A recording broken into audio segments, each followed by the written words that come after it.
વડવાડા દેવકી પુનિયા મામાની સુરાપુરા દાદાની ભારત માતા કી ગૌ માતા કી। આજે દિવ્યાતિ દિવ્ય ભવ્યાતિ ભવ્ય વડવાડા યુવા સંગઠન ગ્રુપ દ્વારા 42 દીકરીઓના જ્યારે સમૂહ લગ્ન યોજાઈ રહ્યા છે ત્યારે સર્વપ્રથમ તો પરમાત્માની સાથે જેને ડાયરેક્ટ નાતો છે એવા સમગ્ર અરવારી સમાજના દરેક ભક્તોના હૃદયમાં વિરાજિત પરમાત્માના ચરણમાં વંદન કરું છું। ડાયરેક્ટ પરમાત્માની સાથે જેનો તાર જોડાયેલો છે।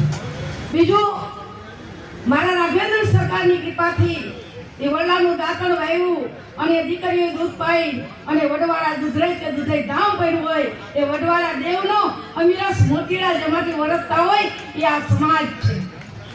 43 દીકરીઓના લગ્ન પ્રસંગે ઉપસ્થિત પરમ વંદનીય શ્રી 1008 અમારા રામાદાસ બાપુ, જેનો સરળ સ્વભાવનો મનકુટીલા એવા અમારા પૂજ્ય મુકુંદાસ બાપુ, સમગ્ર ભુવા હતા, રાજકીય અગ્રગણીઓ અમારા પૂજ્ય દામજી ભગત, બંસીદાસ બાપુ, કાંડભાઈ, જીતુભાઈ, લાખાભાઈ, દલિતભાઈ, જયંતિભાઈ અને હમણાં કહ્યું ભાઈએ વાત કરી એમ કલાકારો પણ છે, ઓફિસર્સ પણ છે અને રાજકીય નેતાઓ, ઉદ્યોગપતિઓ, દરેક ક્ષેત્રમાં વડવાડા દેવની આ દયા છે। આવા દાતાઓ છે। 42 દીકરીઓના રજવાડી સમૂહ લગ્નનું જ્યારે આયોજન કરવામાં આવ્યું અને દેવેલ છે એને કોઈ નાત જાતનો ભેદ નથી। એ જ્યારે દીકરા દીકરીનો જન્મોત્સવ ઉજવે તો સર્વપ્રથમ એને છેવાડે બેઠેલો માણસ યાદ આવે છે।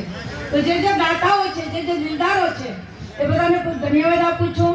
અહીંથી શૈલેષભાઈ રાવલ એન્કર્સ છે ને ધન્યવાદ, કલાકારોને ધન્યવાદ અને પુત્રી પવિત્ર પ્રિય પ્રદો દીકરીઓ ત્રણેય પુણ્ય ઉજળા કરે અને વડવાડા દેવ, દ્વારકાધીશ અને પુણ્ય મામાની દયા કરુણા બધા ઉપર વરસતી રહે એવી પરમાત્માને પ્રાર્થના કરી સ્ટેજ પર બેઠેલા બધાના હૃદયમાં વિરાજિત પરમાત્માને વંદન, મારી સન્મુખ બેઠેલા બધાએ વંદન, મીડિયાના કર્મચારીઓ અને સમગ્ર ટીમને પણ વંદન કરી મારી વાણીને વિરામ, કારણ કે ઘણા બધા લોકો બોલવામાં છે અને આ સમયની જવાબદારીના લીધે આપે જે મને બોલવા માટે તક આપી બદલ આપનો ખૂબ ખૂબ આભાર।